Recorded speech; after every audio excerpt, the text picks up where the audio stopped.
오늘의 주제는 환절기가 되면 통증이 더욱 심해지는 이것에 관한 겁니다. 실제로 하루 평균 200명이 넘는 사람들이 이 통증을 견디다 못해 수술까지 받는다고 합니다. 아니 얼마나 통증이 심하면 그것 때문에 수술을 받아요? 도대체 어떤 병인데요? 어떤 건지 오늘의 주제로 공개하겠습니다. 오늘의 주제, 무릎 수술 확실하게 늦추는 방법.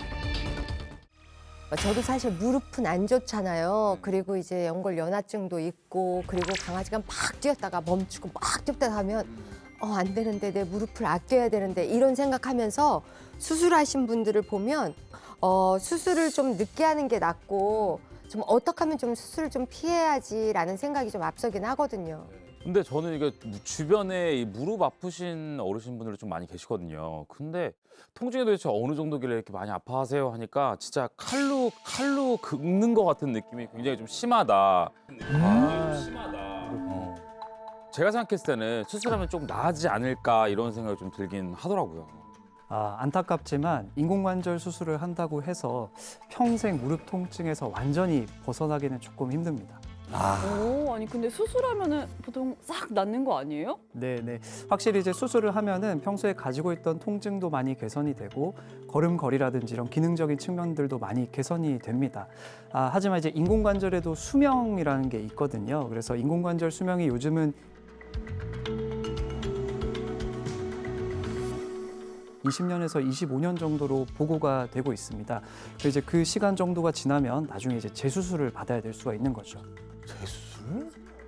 요즘에 어떤 세상입니까? 달나라도 가는 세상이고 로봇가 별걸 다 하는 세상인데, 인공관절을 처음부터 한 50년, 60년 좀 쓰게끔 해주시면 정말 감사할 텐데 그게 그렇게 어려운 일인가요? 네, 바로 인공관절도 마모가 될 수 있기 때문입니다. 제가 인공관절 모형을 좀 준비를 해봤는데요. 위에 이제 허벅지 뼈가 있고 아래에 종아리 뼈가 있고요. 여기 보시면 이제 인공관절 모형이 이렇게 보입니다. 무릎이네요. 이 모형을 한번 좀 구성 요소를 좀 보시면 위아래로 이렇게 나눌 수가 있는데, 위쪽 허벅지 뼈에 들어가는 금속 부분이 있고요. 다음 아래쪽 이 종아리 뼈에 들어가는 금속이 있고, 그 위에 흰 색깔, 이게 이제 폴리에틸렌이라고 하는 플라스틱으로 되어 있습니다.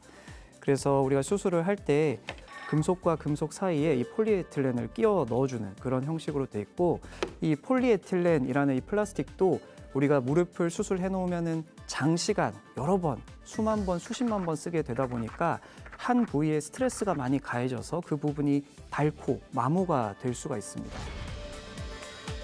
그리고 또 하나가 이제 금속과 뼈 부분인데, 이 금속이 뼈에서 떨어져 나가는 이렇게 해리 현상이 발생할 수가 있거든요. 이렇게 돼도 이제 재수술을 해야 되는 상황이 됩니다.